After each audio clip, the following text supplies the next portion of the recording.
បាទរៀបចំដឹកមកដល់ការដ្ឋានហើយសង្កសី PU បកស្រស់អាយសាយផាមពណ៌100គឺប្រាក់ស្នោ4ហ៊ុនបរិមាណចំនួន400ការ៉េបានដឹកជូនដល់ការដ្ឋានហើយគឺរូបភាពសង្កសី PU កម្រាស់ស្នោ4ហ៊ុន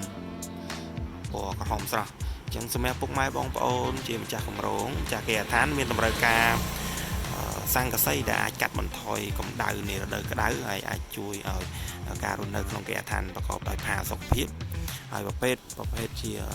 ពពុះ PU ដែលធន់នឹងការឆាប់ឆេះអាចសិក្សាផលិតផលរបស់ខាងក្រុមហ៊ុន ISI បានធានាចូលផលិតផលល្អ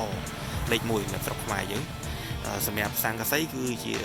សង្កសី ISI ផាមពណ៌100ធានាលើការច្រេះស្រុករហូតដល់20ឆ្នាំហើយ